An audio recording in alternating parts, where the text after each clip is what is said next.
Welcome, everyone. We're so excited to have you at our Discovering You GTI event. And this is going to be a time where we learn who we are and why we are, and then how we express that through our behavior. DISC has been around for a long time, but it's still something that we are expanding and growing, and we have an exciting lineup of people that are going to be showing different aspects of DISC maybe than you've ever seen before or that you ever heard about. So how many of you, this is the first time you've ever done anything with DISC? Awesome, welcome. Well, DISC really is a tool that helps us discover what it is that we need, what it is that we see when we look at something. We're all so different. Everybody in this room is some unique blend of these components, and we'll explore them. We'll do our best to explain them well. You have a manual, so you're welcome. That's very helpful. And this team of presenters are going to help you see things from a unique perspective that we at GTI are bringing. Wendy Crawford is one of our experts. She has done an amazing work on helping families, the whole family, to understand how they work together. And so she does a lot of family coaching and different things that I'm sure you're going to love. The next guy's me, you know. You're going to love me, I can just tell you. Jason Hedge is really the spearhead on a lot of what's going on here with DISC, and he's the guy that put together that manual, and you're going to have a lot of fun with Jason as well. He's very careful to communicate some of the key tools and aspects of DISC. Andy Mason and Janine Mason are going to, they're both best known for their dream culture material, but they're going to share with you some of the unique avenues of how to apply this. And then Tony Stolfus is just a world-class personal coach. And so he's going to come in and he's going to work with you guys for a little while as well. So this is going to be a time where you get a pretty wide spectrum of input from our different trainers and our different experiences. And I think that it's going to be a good time. So glad that you came. I'm going to have a good time. I hope you do too.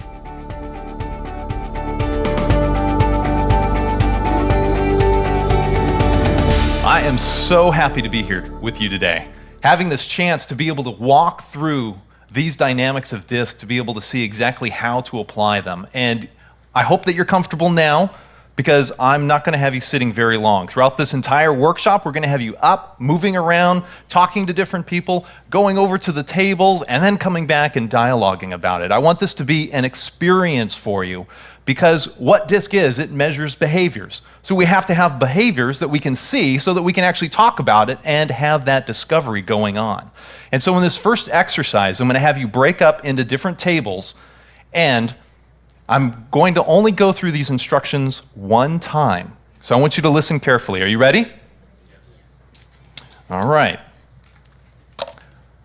There are 2 stacks of index cards on the table. Your objective as a team that gather around the tables is to build the largest tower. As tall as you can go, using only the cards and the flat horizontal surface of the table that is connected to the floor. There's no bodies or chairs in between that stack and that table, and building it up and working as a team, and I have a prize for the winning team. So I need you to gather around those tables, 8 to 10 at a table. You can leave all of your stuff here. Find a table where you're comfortable with, and we're going to start this first exercise and see which table can build the tallest tower.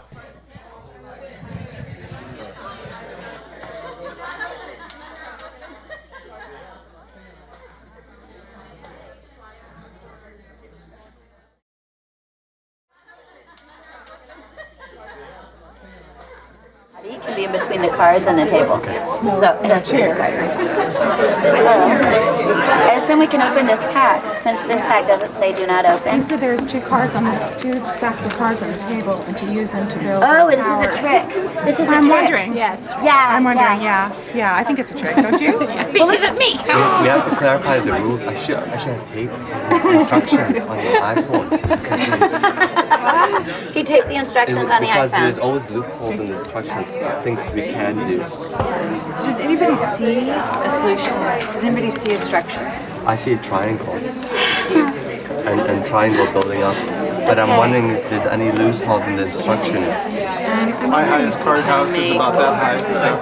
I don't know how to build a card house, so anybody that knows what they're doing. Like having a strong base would be good in bottom. Okay. Did you say we can fold them? So you need a triangle base. Oh, that's... Oh, This is really smart. good. Let's make blocks out of them. Yeah, let's do this. We have a genius here. How many do you want? So we're going to stack them on How top many of do you each want? other? Just do them all like that and we'll stack them. Let's make a teepee. Now, He's got another idea of how to do a block. Okay, you want those? Oh yeah, you can do them like that. Isn't that a good way? Okay, you can get some of those, but this is a great way because you can stack on them. This is really nice. Do you guys want to help hold the table from shaking? Don't lean against the table. Don't lean against the table at all. Nobody touch it. Don't touch it. It's leaning towards you a little, so move This the one card right to the here is not all outside. the way down. A little more, a little more. Whoever's not. The other way, the other way. There you go. Hold the One more, table from one more.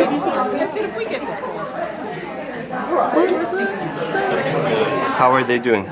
Just this one on the top, Am I allowed to hold it? on the left, and the. Am I allowed to? Is it in the rules? Can I hold it? no. Because if what, make a little tower, like a long one, like that, and I can just hold it. I don't know. Like if you, do you know what I mean? Yeah, like have it like in here, like have.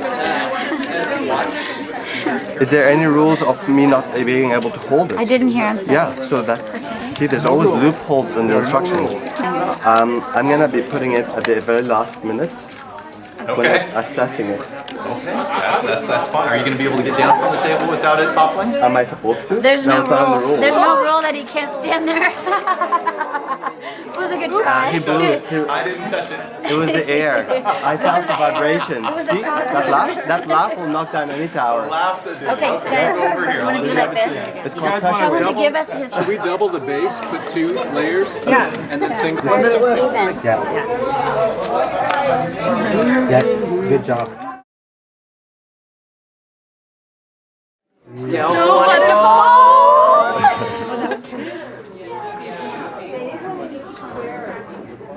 Good job. I'm nervous to be told that it is a great idea. Oh my gosh, May thank I, you. may I put something to try to get a little more stability in your hair? Love it. Love it. I don't know if we need to go much higher. We should finish it with the compared to the tall other scale tables. as you've been planning. Too risky. I think we can do it. I don't think we can. I don't think we need to go higher. What do we do? We're highest. Like we're the highest. We don't need to keep going. We can win. He's tall. Let him do it. We can win with this. Can we? That's true. Are we good? Okay. We got it. Can we Remember this one? Kind of unstable here. This one here. I think, this was under that. It might have helped. yeah, but we gotta be careful. You guys, That's not good. You know what? Do we need to put another card, like, right? I think can we go wider down here and then One more time. Okay. because if our base of support is wider here, we could. Here's our vulnerability. Because it's kind of. Yeah, that's it right there. Can we do one? Bring some of those cards over this way. Oh, thank you. Yes. Do the same thing. No one We breathe. had some games. We're getting kind of little there.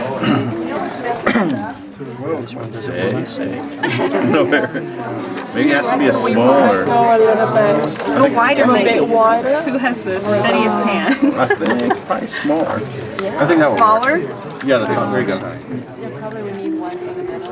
Like a fat lady. One more. We get one more. some weight on it. She's thinking. There you go. That's Another little band. Can we get Indy one there? kind of hold them together? You little fella, come on. How are you going to keep the height going on? it's got to Well, be now smaller, like a another one of pyramid. these. Yeah. We're doing a wedding cake, remember? But this is getting a little bit. Okay, we just have to kind of find that. We're not losing the edges there. That's good. So keep it. Definitely have to. Look at that and do some of that, and then put layers on That top. way or this way, too, on a level. Oh yeah, that is actually taller. That's more, that's better. stronger, yeah. Very good. Nicely done. Oh, That is much more stable, isn't it? yeah. You just need to hope that the bottom doesn't blow now. Well, it should have enough weight on it. So it should hold it down. Yeah, it's enough weight That on is a it. good idea. Keep going. Just kind of put a little bit more around the bottom just for what it is. I think don't touch it. Don't breathe, don't touch. I think we're good. Who's the tallest? Are you taller than I? Do we want to even risk? You guys are making me sweat. 45 seconds. Raise your hands. How many should I put? Try to put this one on the top. Who says yes? Let's do it. Who says no? I say no. Okay. Let's do it. I'll do one. Let's do it. Okay, if we do it, then we need. You want to try it? One more on that side. And then, yeah, exactly. You want to get on this side? Let's take You want the to try risk. Probably this If we side. don't, No, you're taller than I. Oh, no. not so close to the edge. Okay, that's it. Okay, let me do it. Oops. The weight should be on this side here. There you go. Okay. All downward here. Okay. Put the last one, guys. 3, 2, 1. Hands away from the tower.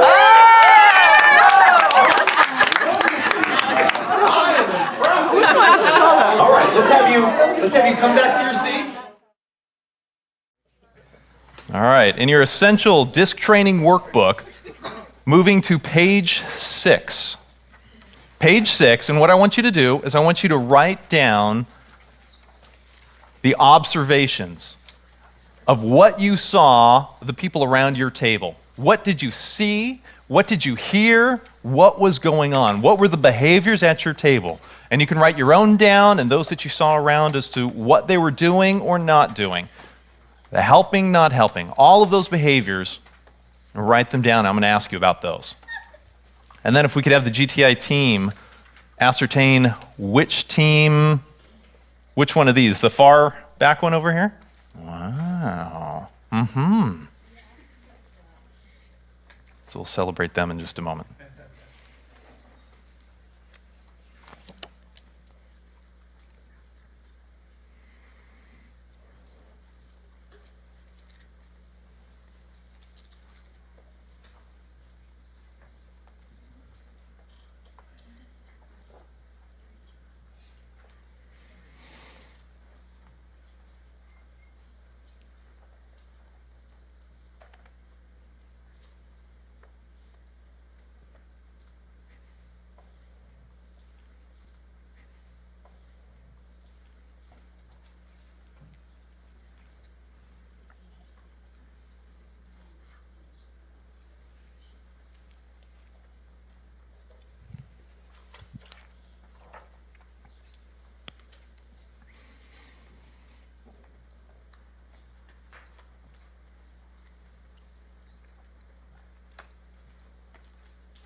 So I'll give you just another minute to write down. What did you see? Think about what each person at the table around you, what were they doing?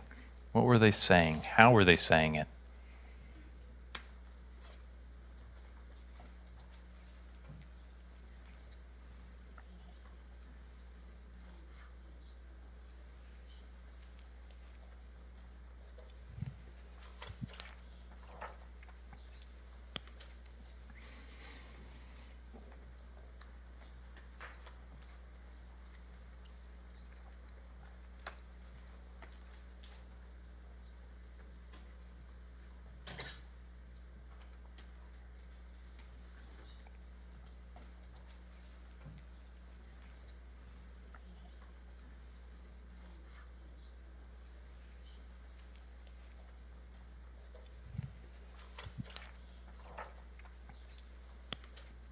right, and I have Janine with a microphone, and so I wanted to ask, what were some of the behaviors that you saw going on at the table? And so we'll wait to have the microphone, and let me know about 3 or 4 of the specific behaviors that you observed of people at your table. Raise your hand. Who would like to share some of them? Well, definitely there's the leaders and the supporters is what I noticed. And you could only have like 1 or 2 leaders. You couldn't have a bunch because a lot of people tried to put in their input and then there was nothing really happening. So you have to have those that are supporting, those that are leading. And did I tell who was going to be the leader on the group? Nope. No, they just kind of came. Interesting. Okay, great. What else? What other behaviors did we see? We had the most discussion about do not open it. Do not open. And there were people that definitely wanted to open that pack, and there were some that says do not open. So how many teams, raise your hand on your team if you still have the packet that clearly is marked and says do not open? So that's 1 table? Is that what we have? Oh, so they tried to make it look like it was still there, but they had snuck them out of the bottom. I love it. That's a new behavior. Interesting. So let's jump forward into that.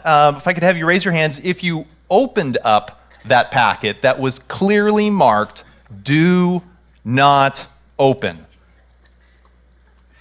All right.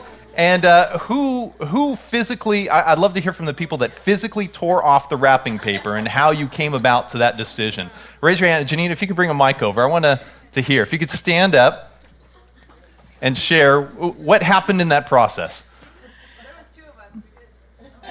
I just remembered that you had not said anything but just a couple things you said. So I thought, well, we can do it. So rip that thing off. So if there's not a police officer next to the stop sign that points to it and says stop, it doesn't matter anymore because it's not a person saying it. Yeah. Excellent. Okay.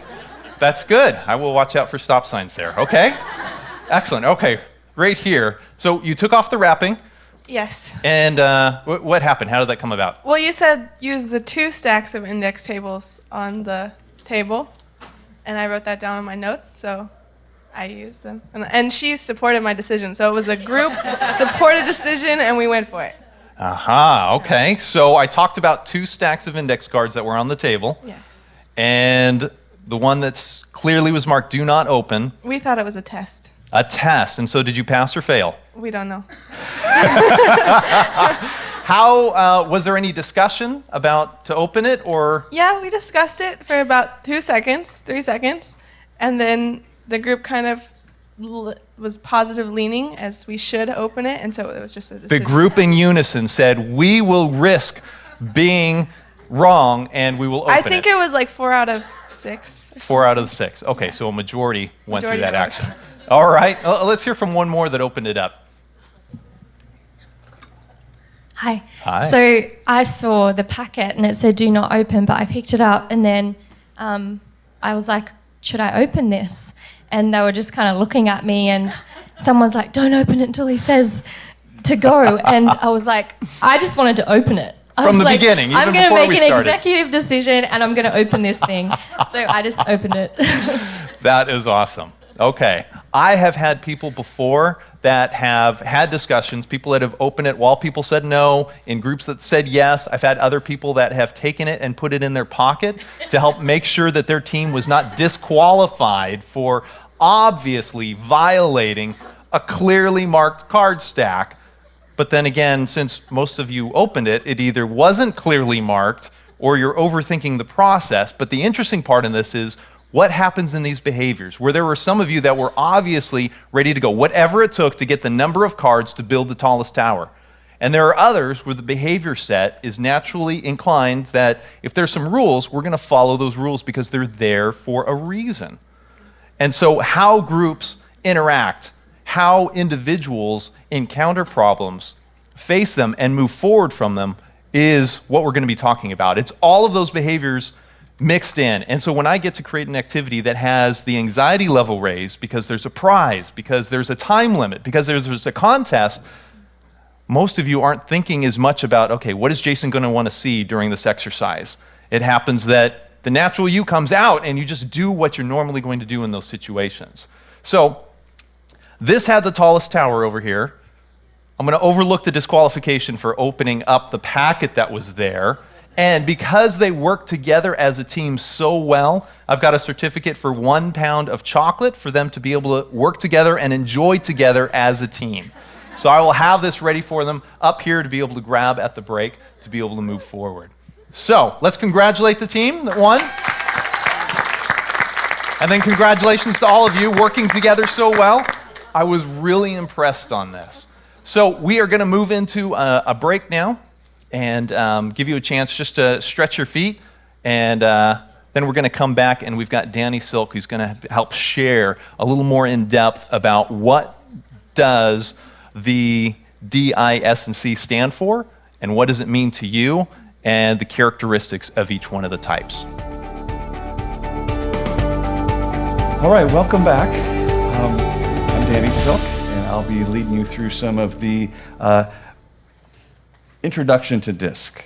We'll learn a little bit more about what it is that we're expecting from these behaviors and start to kind of sort out this crowd a little bit and maybe bring a little understanding to some of our exercise there earlier we had just done.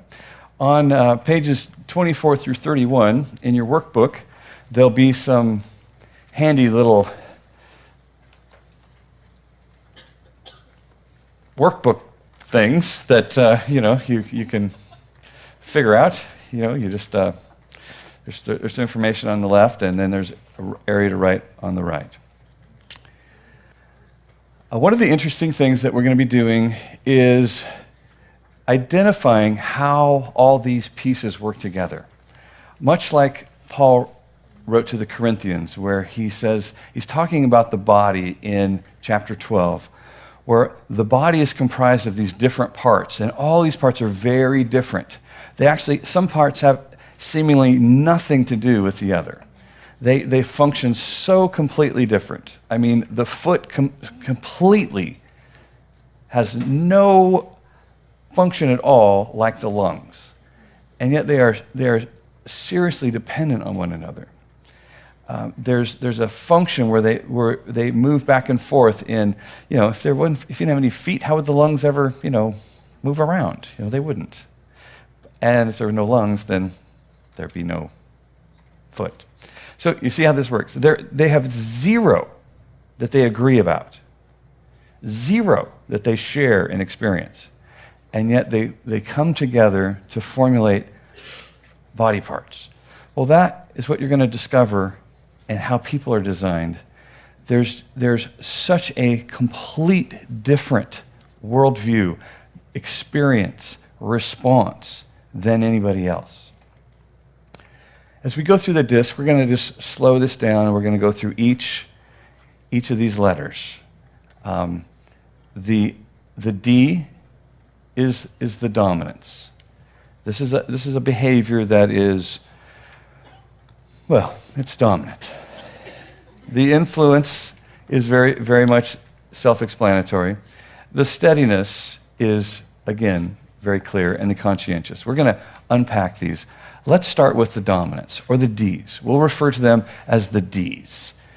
Now, I'm talking as if you were a high D, meaning that your score is in the 70 to 100 D, and it's going to be the top of your results. These characteristics that are in the D, you're going to recognize either in yourself or in other people. But these are some of the qualities or the behavioral evidence of the dominant. They were born to be leaders. They come out of the womb looking for something to be in charge of.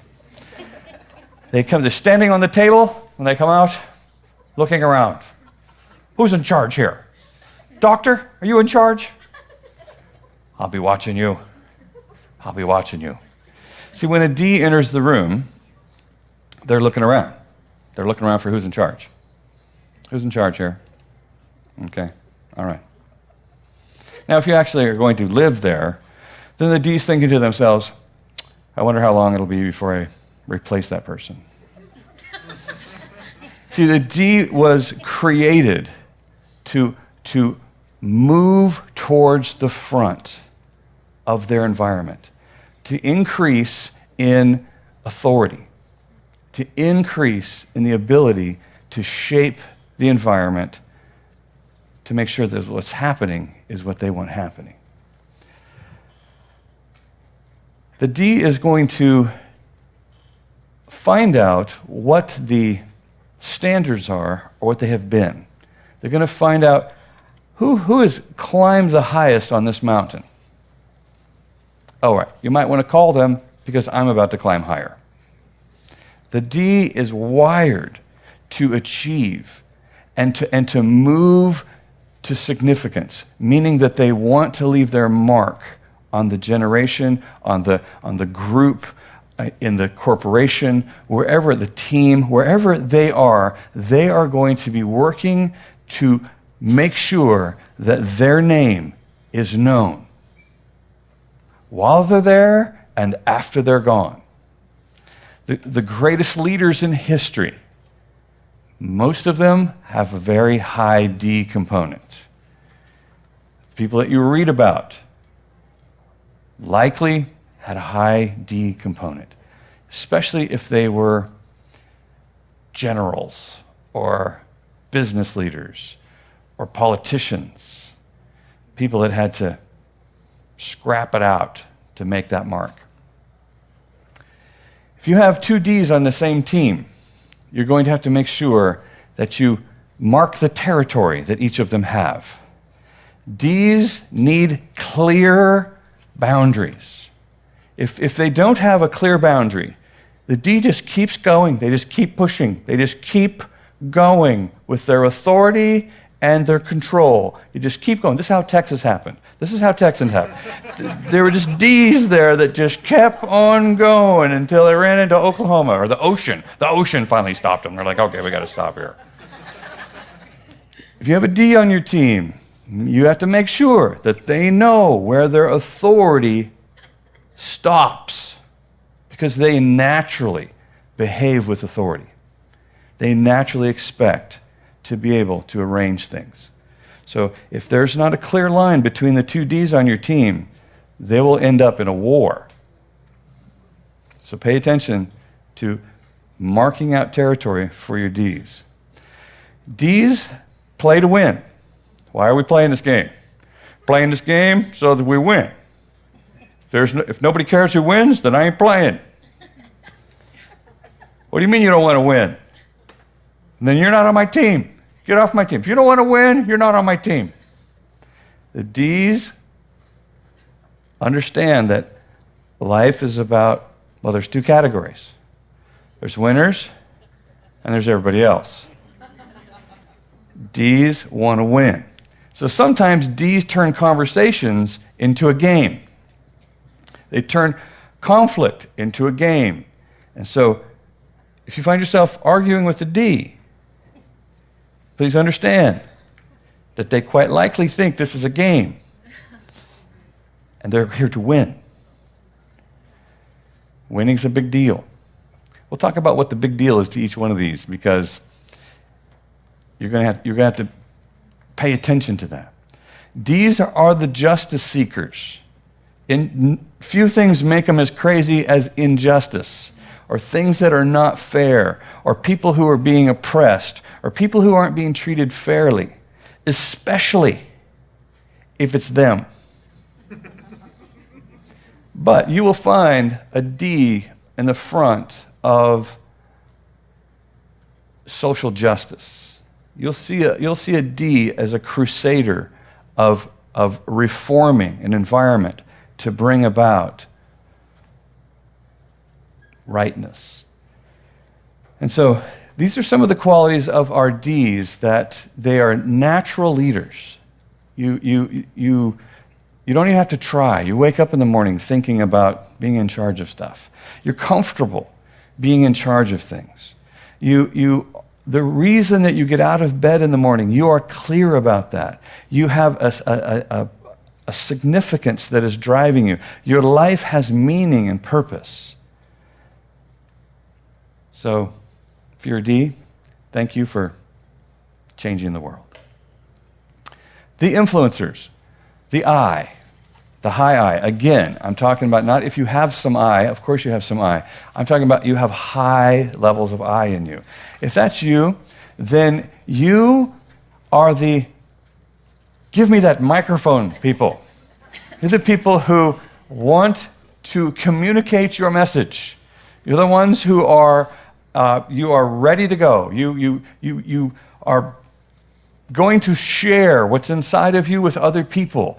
You have a natural charisma. You are the life of the party. You walk in the room and you generally have a smile on your face, and people are just gravitate towards you because you're friendly and you're fun and you're likable, and you'll walk in the room and it isn't long before you say hi to somebody that's about 30 feet away from you. Hey, how you doing? And the whole room turns and looks at you, and you go, what? What? They're naturally bringing the fun. They're naturally the center of attention. They're quite comfortable being the center of attention. Give me that microphone, and let's party. They're the verbal processors of the world. The high I's are the ones that they are thinking out their mouth. As they're thinking, words are coming out of their mouth. They are seeing their thoughts go away from their face. They're like, hey, you know what we could do? You know what we could do? You know what we could do? I was having this idea the other day, and I told them, yeah, I don't even think that. No, that's not a good idea. The I's are quite comfortable processing life out loud. Just because I say things isn't necessarily what I mean. I didn't mean that. I was just talking. I was just saying stuff. No, we're not going to do it. I had some ideas. I was just saying stuff. Oh yeah. Oh, I'm sorry. I didn't want you to think I was going to do any of that. I was just sharing an idea. So the idea people, your lightning fast thinking, think on their feet, shoot from the hip, the kings and queens of wing are your eyes. They're the people that you can just go, here, tell them what to do. I don't know, come up with something. Hey, everybody, how you doing? Hey, I'm so glad you're here, and I just wanted to share with you. And that's your eyes. The eyes are just lightning fast, able to think on their feet. They're also your idea people. These are your innovators. These are the people that are going to think outside the box. They're thinking so fast and so far. They have way more ideas than they have words. All those ideas are trying to come out their mouth, but they still have way more ideas. So if you're brainstorming, you want to get your high eyes in the room, because these people are going to help you come up with new ways of doing things and thinking outside the box. Eyes don't necessarily like a lot of structure, meaning that they don't like to be confined. They don't like to be, we've always done it that way. Yeah, your high eyes are going to go, let me out of that. We've always done it that way. Then we know it's boring. Let's try something new. Let's try a little risk. Let's shake things up a little bit. At the same time, your high eyes are sometimes they're the people that you're like, have you seen my keys? I can't find my keys. Where are my keys? I had them. I totally had them. I usually have them attached to my wrist. Sometimes they're a little absent-minded, and they can need some extra apps on their phone to help them remember things and find things. Unless they lose their phone, then dang. So your eye is a free-spirited, fast-thinking verbal processor who wants to have fun. Why are we doing what we're doing? Why are we doing this? So that we'll have fun. That's why we do anything. If it isn't fun, why are we doing this? The D wants to win. The I wants to have fun. All right? And then we have the steadiness group. The steadiness group. The steadfast, true, faithful, ongoing, constant in our lives are the S's. The steadiness people, the ones who you can call your S friend at 3 a.m. Say, man, I ran out of gas. This is a high I. Man, I ran out of gas. I can't even believe it. I totally thought I was going to make it. Are you awake? And the S says, yes. Yes, I'm awake. I'll be right there. I'll be right there. Where are you? I'm not sure. Do you have your phone? Yeah, that's how I called you. Let me track you. I'll find you. Thanks, man. I knew you'd be there for me. Thank you. All right, I'll get there as fast as I can.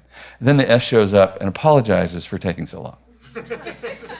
I'm sorry it took me so long to find you. I just, the GPS only is within 50 feet, and you had the lights off, and I wasn't sure.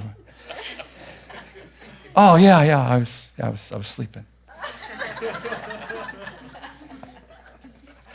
The steady people, the S's, are the world is built on the backs of the S's.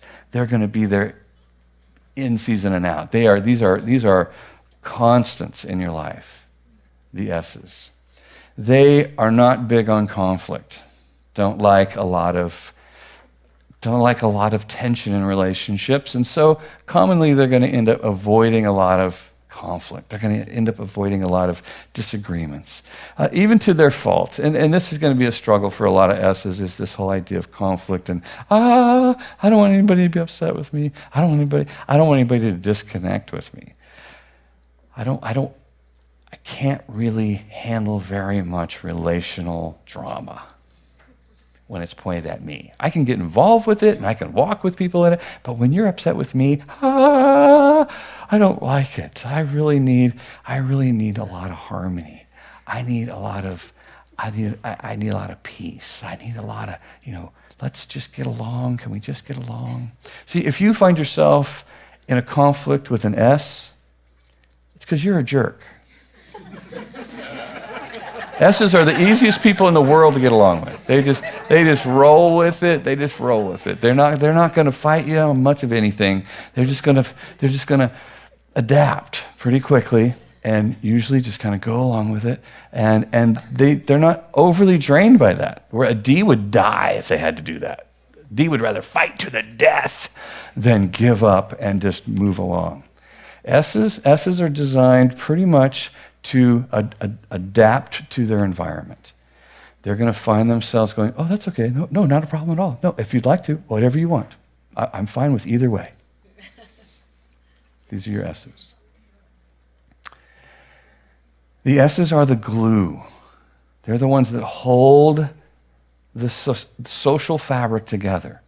They're the ones that are checking on everybody, make sure everything's okay. They want to make sure that we're doing this well, that we're doing relationships well, that our family's intact, that our workplace is, people know what each other need. Hey, did you notice that Susan wasn't at work the last 3 days?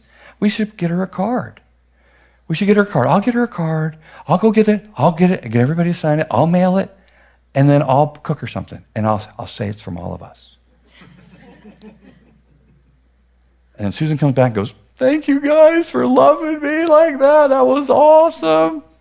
And the S doesn't say a word. Everybody goes, you're welcome, you're welcome. Yeah, totally. Yeah, we're thoughtful. The S's just are motivated to heal the relationships. They're motivated to strengthen the relationships. They are motivated by connection and relationship. Why is the S doing it? To be connected, to build a family.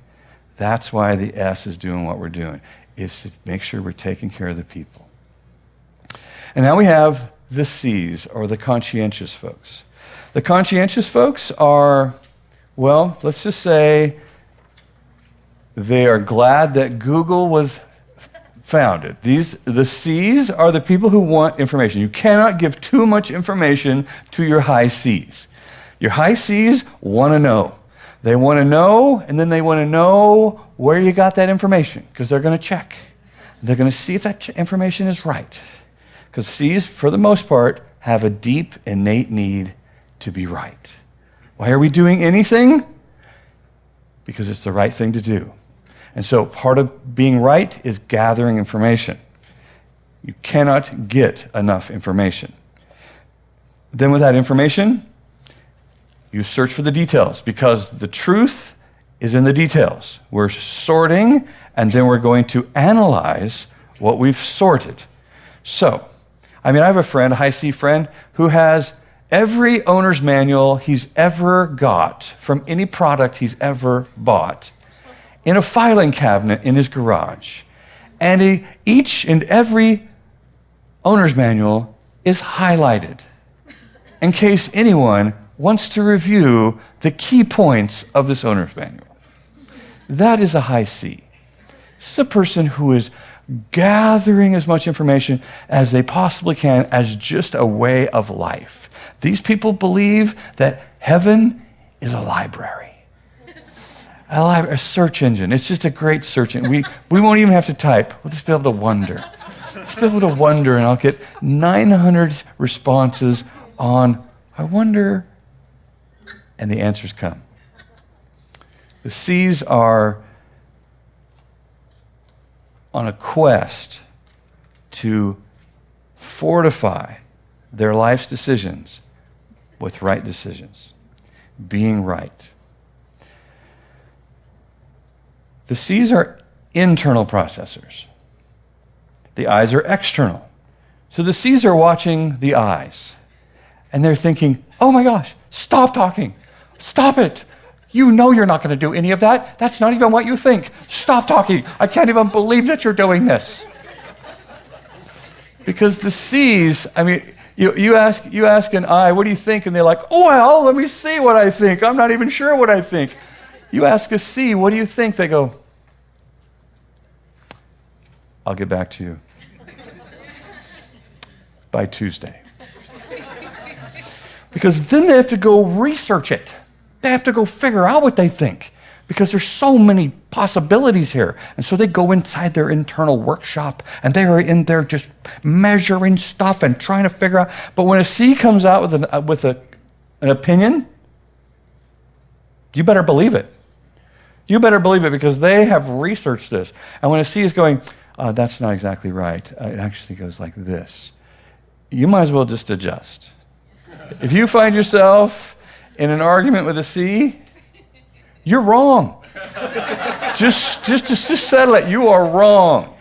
These people have figured it out. These people have done the homework. They're not just coming up with stuff. This is true. This is right. It's in there. And your C's, because research and information is so important to them, and then when they have come up with a decision, they pretty much line their life up with that decision. Okay? So the C, they're standing on the truth.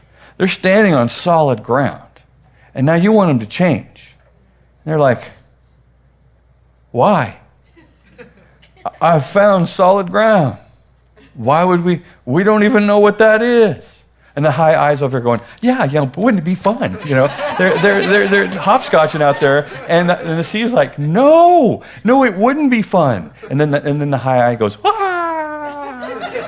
See, I knew that was going to happen. So, working with the C, you're going to have to supply lots of information, and you're going to have to give them some time. They're not resistant, they're not rebellious, and they're not a stick in the mud. They're just really careful. They're just really careful. So if your C's are going, you might just know, we haven't really thought this through, have we? Probably not.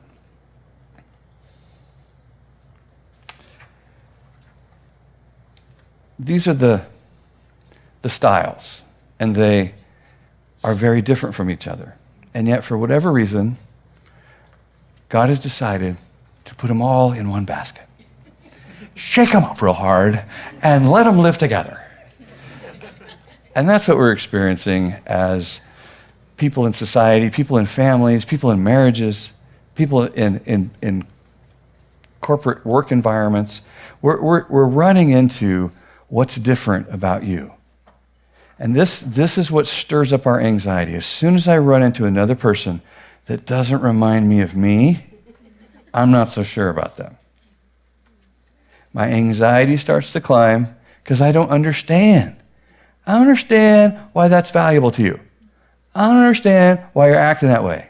Why doesn't everybody just act like me? I mean, I would get along with everybody so much better if they reminded me of the person I value most. Me. This training and what we're doing is really an attempt to help each person better understand one another so that we can lower the anxiety between us, so that we can stay connected while we're so much different. We are so completely different than each other. Fear is our enemy, and care and connection is really the goal. So staying connected as a team, as a family, as a couple, that's our goal. And our ability to do that is really what communicates to other people that we belong to Jesus. Amen? All right.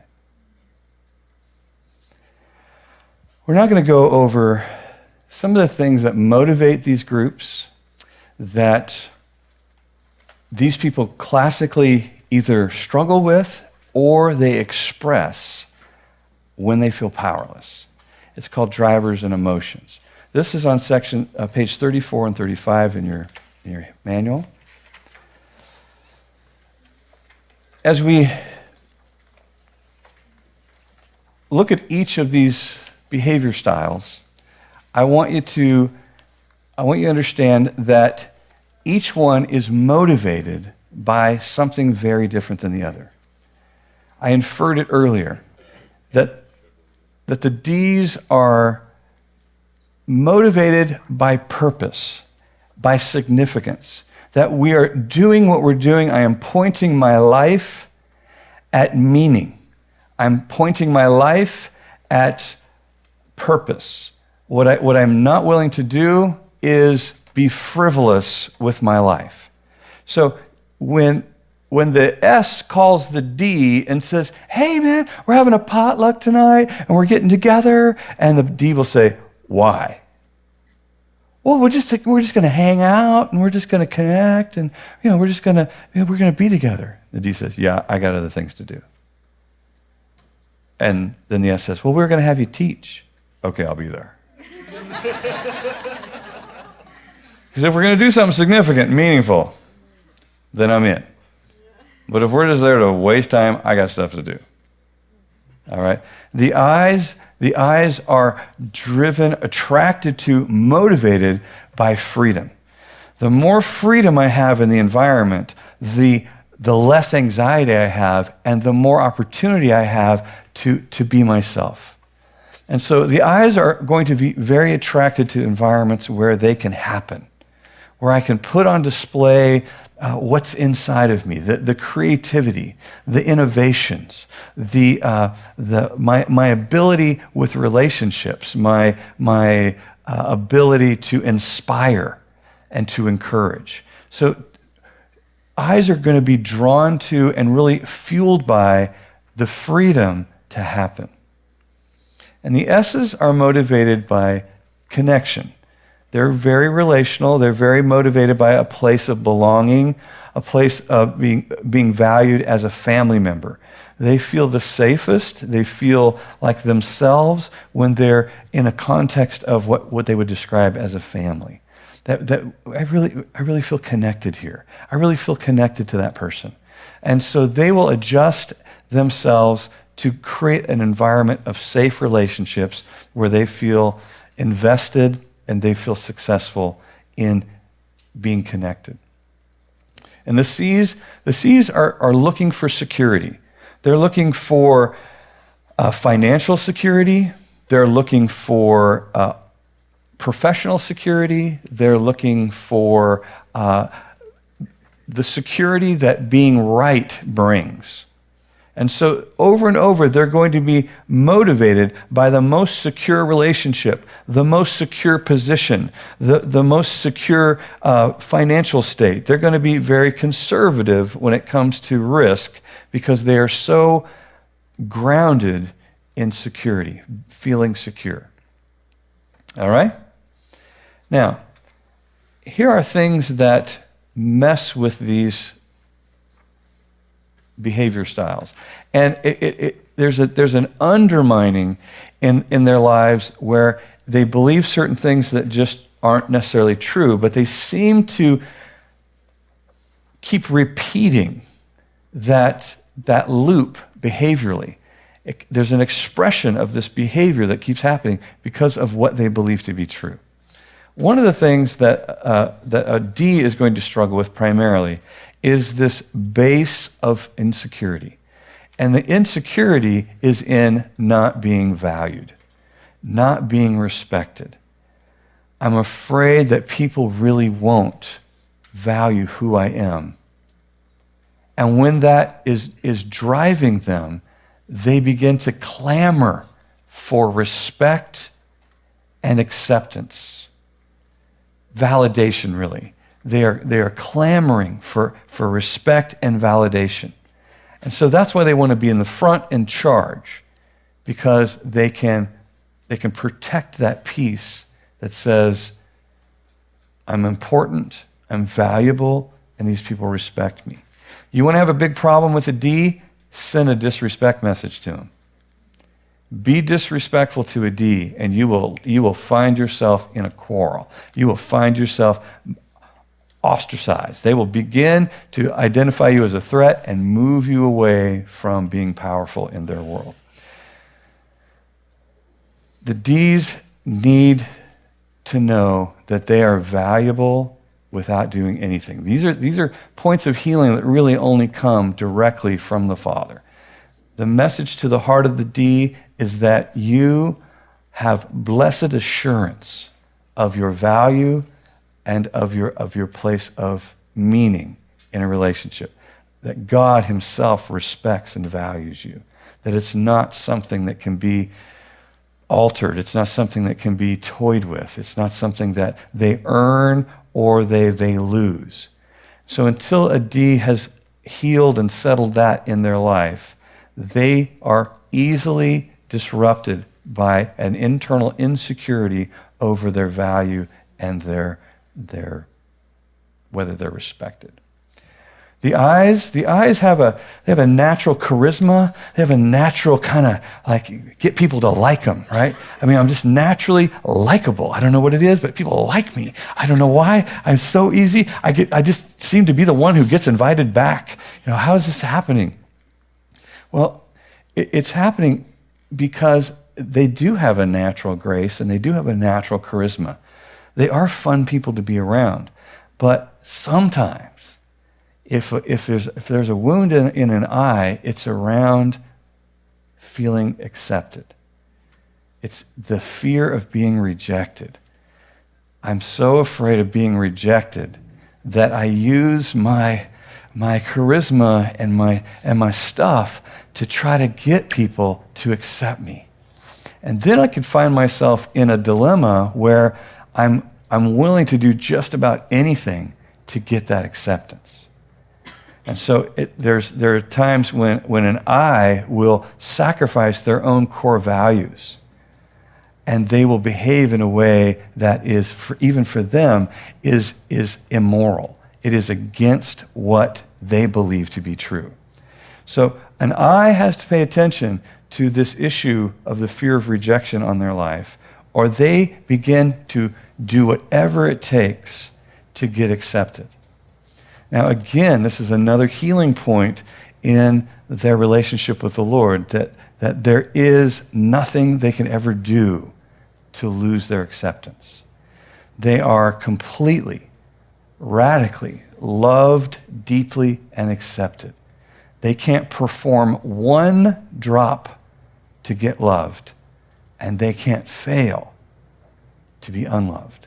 They are completely unconditionally loved. And that begins to be a healing plan, a place of chasing away the fear of man and chasing away the fear of rejection is by finding this place of absolute reconciliation and perfect love with the Father. The S's are, they're tripped up by conflict. They're tripped up by conflict because connection is so important to them. So learning how to have effective confrontation is a big deal for an S. S's will avoid confrontation because they're afraid of being disconnected. They're afraid of being the bad guy. They're afraid of being accused of being selfish. They're afraid of someone believing that they don't have other people's best interest at heart. And so the place of conflict is this minefield for an S. Learning to be effective confronters, learning to tell the truth, learning to have needs and express those needs, learning to value their own needs. This is a big challenge for an S, is the idea that my needs are as valuable as yours. And I require that they are met in relationships. So being assertive, being an effective communicator, and learning to believe and practice that I am a valuable person in a relationship. These are healing points for an S. And these are places where you can confront and you can challenge these S's to step into, courageously step into this place. The C's are afraid of being wrong. Just afraid of getting it wrong. Because they have a hard time separating off doing something wrong from being wrong. So the dragon for the C is shame. Shame is something that attacks your identity. And so as a C wrestles with a mistake, they can and often self-deprecate. They begin to become so self-critical that they begin to believe that I didn't make a mistake, I am a mistake. I didn't fail, I'm a failure. These are the self-critical thoughts that attack a high C when they make a mistake. It's rare that they make a mistake. And one of the reasons that it's rare is because there's such a struggle around failing. And so they are trying to push that message back that because I did something wrong, I am someone wrong. So once again, a message from the Father directly to their heart about justification, that I'm the one that makes you right. It's my righteousness that makes you righteous. It's not your perfect behavior. There is forgiveness, there is reconciliation, and you are the righteousness of Christ. The practice and the reconciliation of my righteousness with his rightness, not mine. That's the big challenge for the C. All right? So we have what motivates. We have some of the wounds and or the things that they believe that are not true, that are cycling through them. They classically do this without even being aware of it. So sometimes we can help them be aware. And then there are emotions that they will classically express and or manifest when they feel powerless. When a D feels powerless, they move up with anger. They ratchet anger to the surface because anger makes you look powerful. I mean, Chihuahuas do this, right? Chihuahuas do this. Chihuahuas act like they're all powerful when they're all ratcheted up with anger. Rah, rah, rah, rah. See, the D, when they feel powerless, they feel vulnerable. And when they feel vulnerable, man, they are looking to look powerful. And so when you see a D that is angry and is emitting their anxiety through anger, just know they're feeling powerless right now. They're feeling powerless. So you can get caught up in reacting to that anger and end up in a war that they are pretty bent on winning. Or you can begin to understand this is what happens to them when they feel powerless. I wonder what they're feeling powerless about. It'd be awesome to have a conversation with them. What are you feeling powerless about, and how can I help you? It might take them a while to get there, but initially, as long as you know, okay, this is what they do when they feel powerless. This is especially around if they feel disrespected or they feel shamed in any way.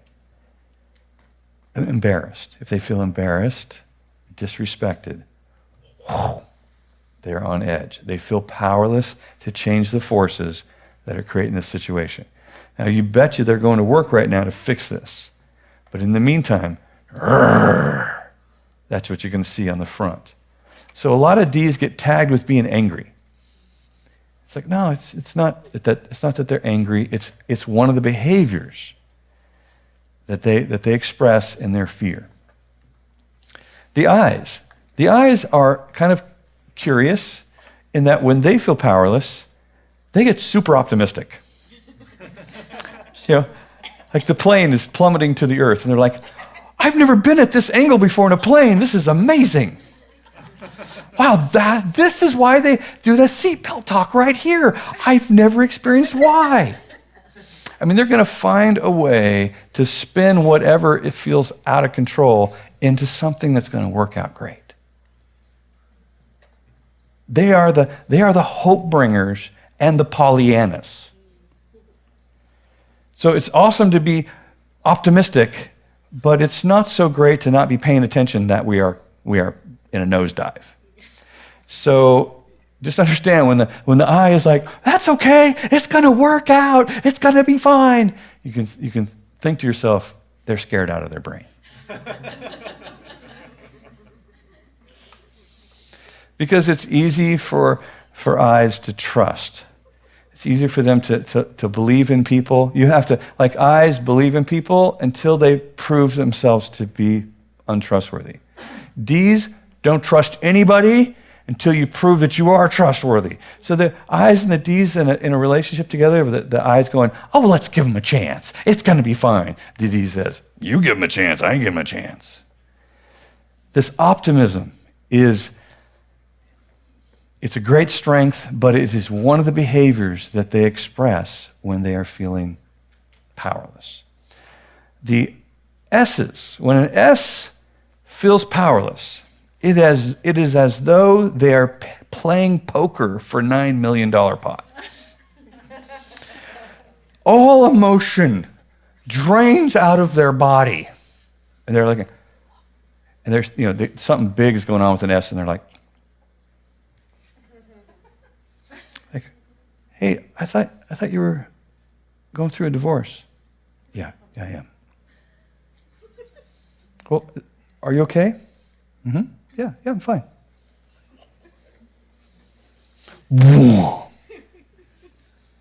They have this scary, unemotional disconnect from what is going on. What's going on in there? Nothing. No, I'm fine. Really. Yeah, my arm fell off, but I'm fine. Why? Because I don't want to be a problem to anybody. I do not want to be a problem to anybody. I don't want anybody to be burdened with my life. So I don't have one. I don't have a life. I don't have a problem. I don't have any needs. I'm good. Wouldn't know how to ask for help if I was drowning. It's a little scary until you can get them to talk and express their needs and to be valuable in themselves with their needs. But previous to that, boom, I feel powerless means I got nothing. Nothing's wrong. Nothing's wrong. I don't know what to do, but nothing's wrong. Like, okay, that's not very helpful. I like it better than you getting angry, though, but what's wrong? How can I help you? I don't know. But if we keep talking about this, I'm going to cry. The C, when they feel powerless, that means they're not feeling secure. This is not secure anymore. I'm scared. And so the C is going to verbalize fear. We need to be careful. This could happen. That could go wrong. See, the roof could fall in. The car could blow up. I don't know what we're going to do. Okay, you need to calm down. Okay, this is not the end of the world. And if a C and an I are in the same car together,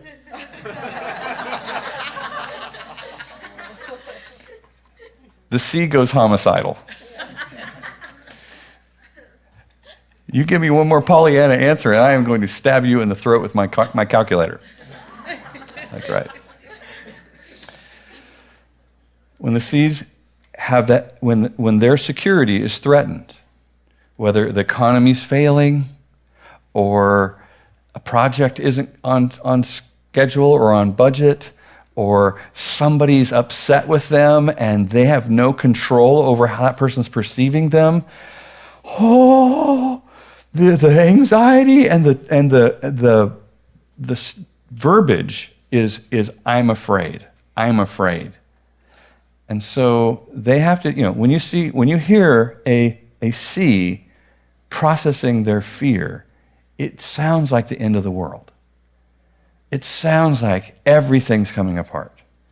And it's just because their security is being threatened. All right?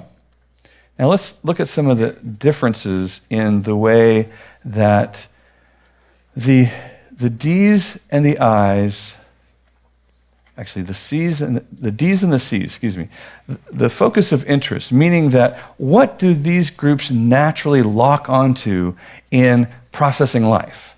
Well, the D's and the C's focus on tasks. They focus on tasks. They see life as a series of tasks to be accomplished. These are your producers. These are productive, task-oriented, schedule-keeping, deadline-meeting people. The I's and the S's are more relational. They're the ones who are focused on and going to be drawn to the experience of people.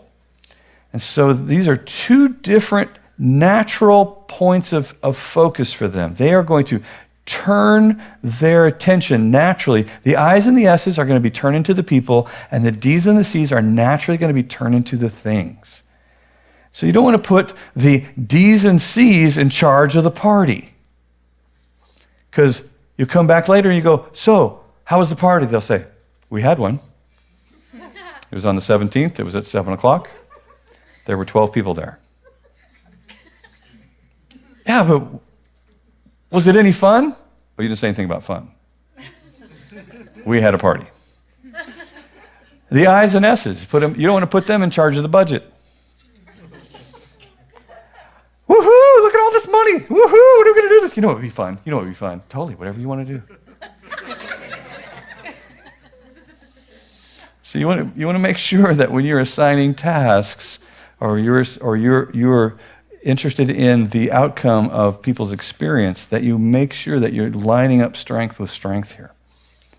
And not to say that D's and C's can't have fun or do a good party, but it's turning them to the other. They're really having to play to something that's not necessarily their strength. Doesn't mean that I's and S's can't stay on budget and can't do structure. They can. It's just a stretch for them.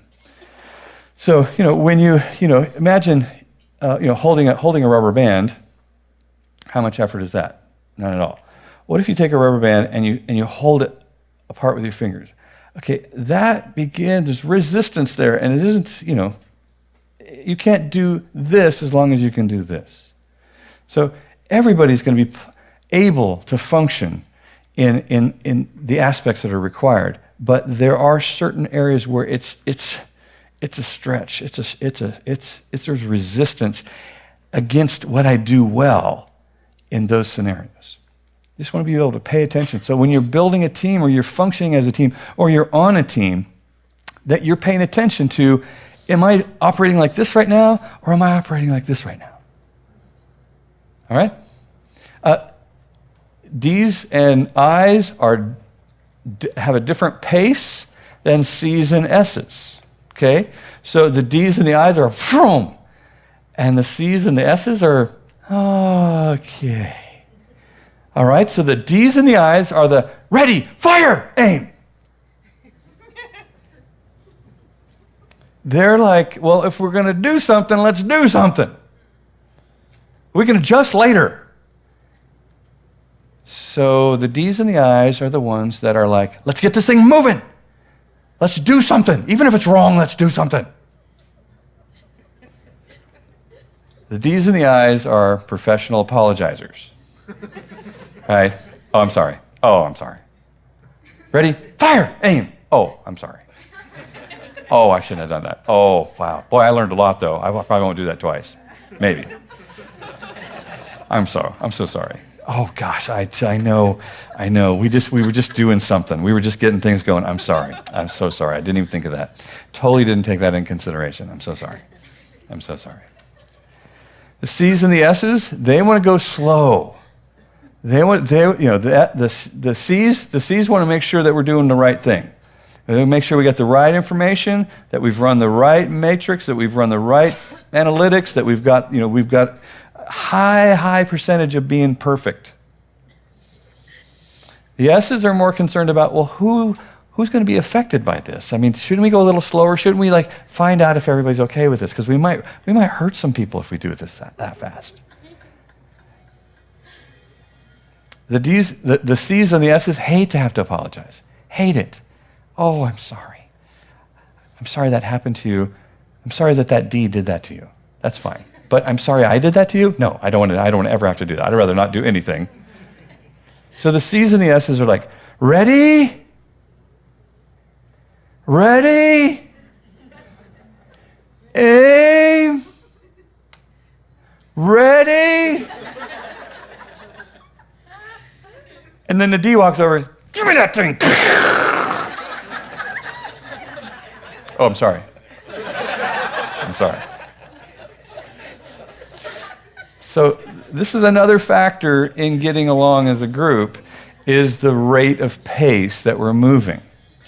I'm building anxiety in one group while I'm meeting the needs of the other group. Okay? Another key element in working together with other people is this need for predictability. Can we know what's about to happen? Now, the D's and the C's have a similar need to be certain. I need to know what's about to happen. For different reasons, but they both are not happy not knowing what's going to happen. The D's want to know what's coming down the pipe so that they can prepare to win. They need to remove any threats from their success. So I want to know what's going to be there when I get there. So we're going to send spies out ahead. We're going to do our research. We're going to know if there's a threat that would keep us from being successful. The C's want to make sure that we get it right.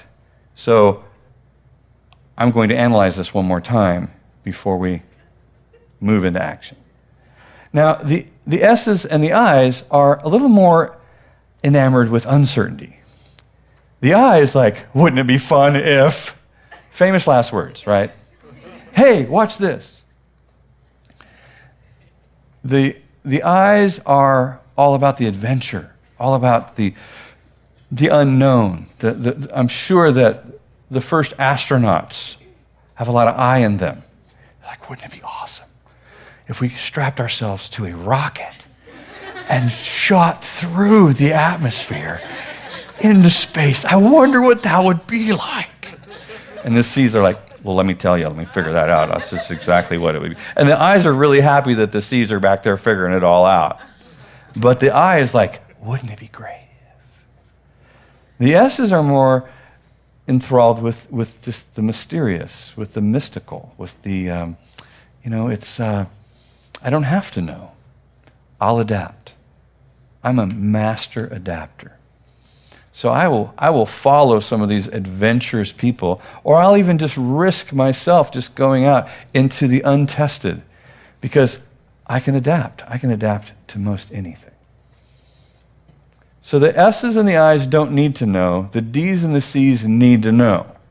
So when we find ourselves at odds with the other styles, pay attention to this need, because if everything's all figured out and there is no mystery, the I's and S's get bored. Like, well, gosh, we did that yesterday. We're going to do it again today? See, the C is like, heaven is like Groundhog Day, the movie Groundhog Day. For a C, to be able to get to live the same day over and over, eliminating your imperfections from the day before, to end up with, ta-da, that's a dream. Well, that is what hell would be for the I. The I would be like, oh no, we're not doing the same thing again. We did it yesterday. We got to do this twice in a row? Oh my gosh. See, we're all so different. Some of the biblical personalities that we'll find that are demonstrating some of these behavioral styles is, let's start with a high S. Faithful friend of God, Abraham, the father of many nations, the one who establishes a covenant for eternity with God. A high C would be the lawgiver, Moses. I'm going to write 5 books on papyrus paper, papyrus paper with some sort of ink blotter, so however he did it. He's going to write a rule book, right?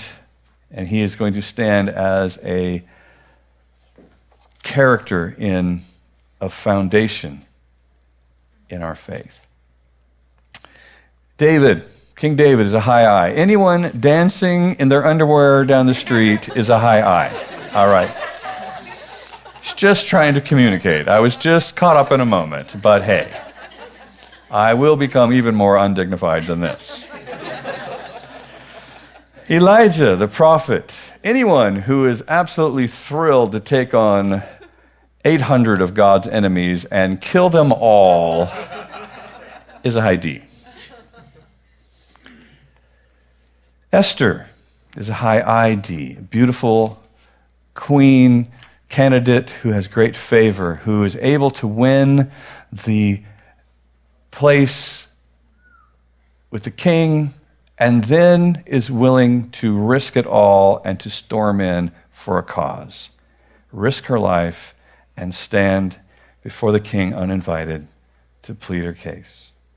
Esther, ID.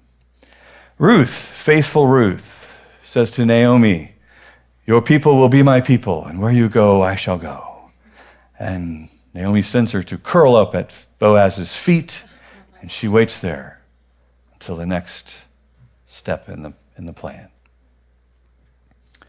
Paul, high DC, both has to win and be right. At the same time, changes the world. At the same time, establishes the new covenant. You can see a D running around killing everyone who disagrees with him. And then he gets knocked off his donkey.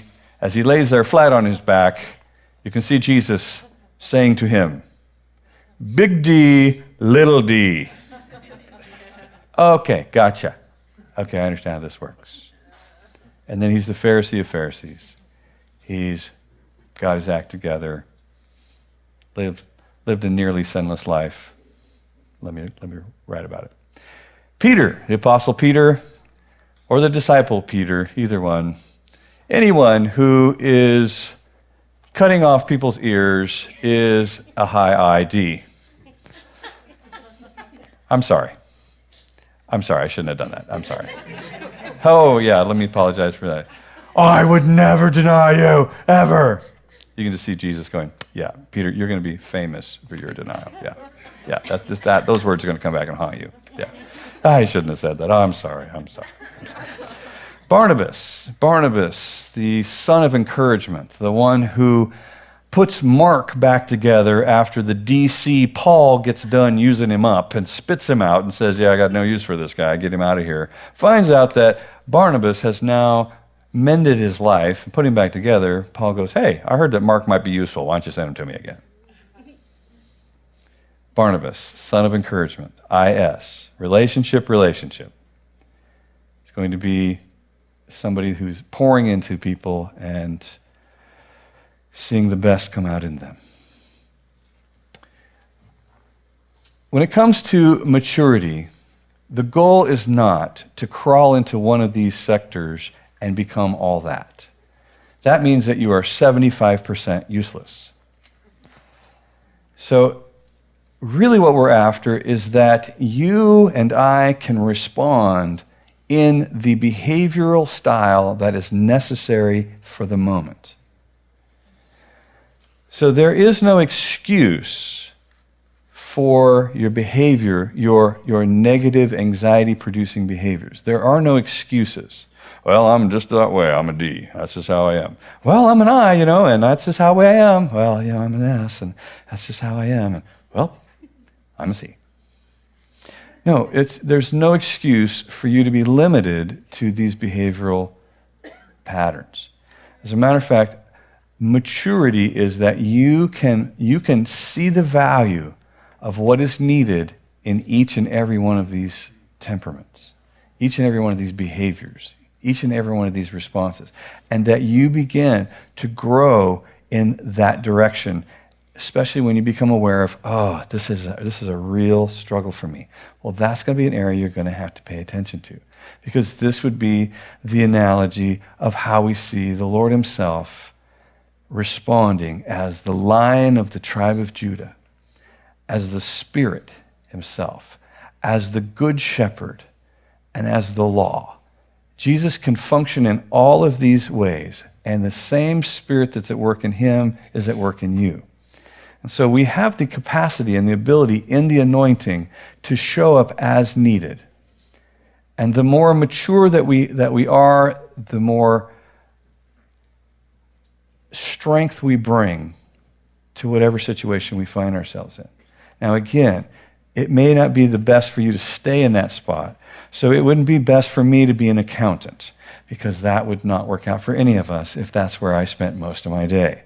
I would be not a happy guy. But I have to be able to do structure. I have to be able to do spreadsheets. I have to learn into that as a leader, as somebody that is I find myself and created for myself situations where I have to be a C. I have to have more C. At the same time, I better surround myself with a whole bunch of powerful C's, because we're all going to die if I don't. All right? So that's this segment, and thank you very much.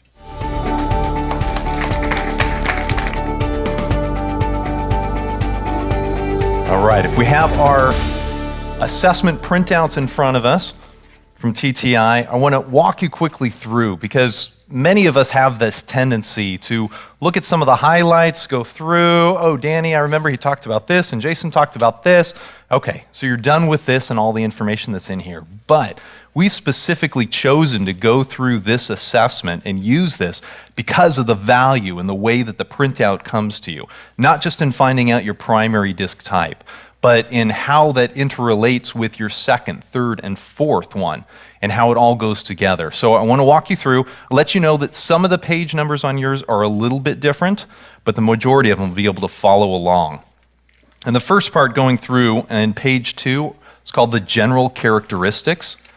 And this is a great dialogue of an understanding about your behavioral style, to be able to kind of see it in, from a third-person view, to be able to get an understanding and kind of that outside perspective into who you are in some of the dynamics that you see and some of the dynamics that others see when when they're looking at you and seeing what behaviors are going on. Page 4 goes through the checklist for communication. And as you read through this and start to get an understanding of the value that this really brings, and when someone is using the items on this list, on your list, in communicating with you, everything clicks, everything goes well, and you're engaged in the process, they're engaged, and everything goes well. So this is something that many of you will want to staple to your chest and just walk around and say, whoa, whoa, whoa, whoa, don't say anything yet, read this list first, and then we'll go forward and then we'll have a conversation. It'll go well for me and for you, and it'll be wonderful. So this is really helpful. It's also helpful for you to have just that understanding of where things click and go well for you, and start to get an understanding when they don't, so you can start to decipher, oh, it's them, to it's how the information is being relayed, so that you can be able to extend some more grace, because the people that you may feel that you have to use grace with on a regular basis may be because they're communicating with this don't list. And it's not because hopefully, it's not because they're specifically using this list just to irritate you and keep pushing that big red button on you to get you irritated. It's just the different communication styles that we're going to go through later. But it's helpful for you to know what those triggers are. On page 6 are the communication tips. And this sets it out in a DISC category for you to get a better understanding. And you can read the description of each type. When communicating with a person of this type, utilize, and it gives you a couple things to help generalize this. And again, we're going to go more in depth in this later on, but it's a great reference that's right here included in your assessment. Value to the organization, on or around page 7. These are just little kudos, so you can just pat yourself on the back as you're reading these. This is what I bring when I'm engaged in the process to the organization, the company, where you're volunteering and what you're doing. These are some of the great qualities that you bring. Page 8 is the ideal environment. So reading through these items will help you see where, in the environment that you're in, where things fit, where things don't fit, which will pretty much line up. If all of these are there in the environment that you're in, you're probably feeling pretty great, that it's a really good fit. If the items aren't listed on there, or these things aren't in the organization that you're in, you may be feeling some of that conflict. And if you can start to bring them in, or when you're looking for other organizations as you're moving on later on in life, if you're looking for some of these things, it's going to help to have that proper fit into the organization so that you are at your best being you.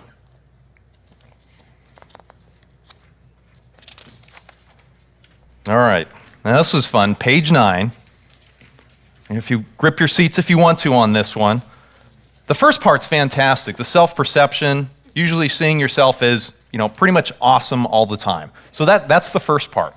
Then it gets a little hairier with others' perceptions. Under moderate pressure, maybe once in a while people might see that. And then you get down to under extreme pressure. No way, I'm never like that.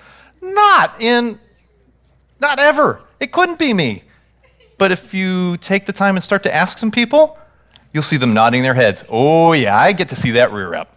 Oh boy, have we dealt with that one quite a bit. And so, but it's under that extreme pressure, and that's when things are not going the way that you want them to go. That's when you are feeling out of sorts and you're doing whatever you can to try to get back to that comfortable zone. And so some are some of those experiences. So this is helpful for a lot of you to be able to get, an outside perspective of how others might see you, because you're extending outside of your natural comfort zone. And then the natural and adapted styles gives you some of the dialogue in here, and we're gonna pour into this and what exactly that is. That natural style is what we're talking about most of the time versus the adapted style. When you're stretching things out, you're outside of yourself. We're gonna talk about all of that, but it gives some great dialogue to help increase your understanding of it. And then also on page 11, and then it continues, flip the other page to page 12 and talking about your adapted style. And this gives an understanding of where you're at. So when you're answering the questions, they were not only helping determine what your natural style is, assess your natural style, but the adapted style, how much you're trying to stretch outside of the zone in the environment that you're thinking about while you're answering some of those questions. And so this talks about how others might be perceiving you, what behavior sets they might be seeing there. Moving on to page 13, on around 13, the keys to motivating. And these are helpful not just for you to have a deeper understanding of what really clicks, but this, if you want to empower your boss or those people around you, say, hey, if you want to get me going with some projects, here are some of the motivators that really get things going. And when you utilize this in the workplace, for you as a supervisor, as a manager to get this information, really gives you that in-depth insight about how to get them to click. Because we know everyone is different. And so understanding what these are for each one of the individuals, you can tailor the motivators, the dynamics that will help engage them in the process to each and every individual. So it's really helpful here. It also is helpful for yourself if you've got some tasks that you have to do and you just don't want to, so you keep putting them off and putting them off. If you can tie some of these in with it, either as a reward on the other side or during the process, you can get yourself motivated into it by intentionally adding in and clicking some of these components into it. The keys to managing, again, really helpful if you're a manager, a supervisor, to be able to walk through. But again, as you're gaining understanding about yourself, these different dynamics will help widen your perspective so that as you're moving forward, you know exactly what's going on inside. Because we don't always put words to it, and DISC is great about giving us words, giving us language about something we've known about ourselves all our lives, but haven't been able to talk about it, haven't been able to really nail it down. And so this is giving us those perspectives to be able to do that. And then we've got areas for improvement. We'll be touching on that later on, and it gives some suggestions here for you to be able to go through, and I'll give you a chance to walk through that. Page 16 walks through the behavioral hierarchy, and it gives just some different perspectives, and it gives you a visual picture of where you are excelling at some and others that aren't within that natural set for you.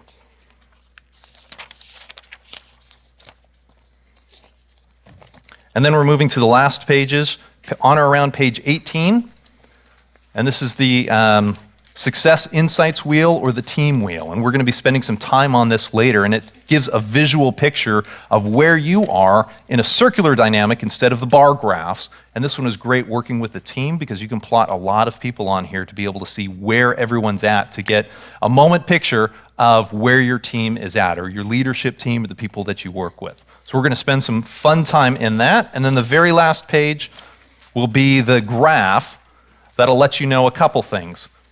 The natural graph onto the right-hand side, don't worry about the word least on there, but the natural style is what you're looking at. And so the highest graph is what your primary DISC style is.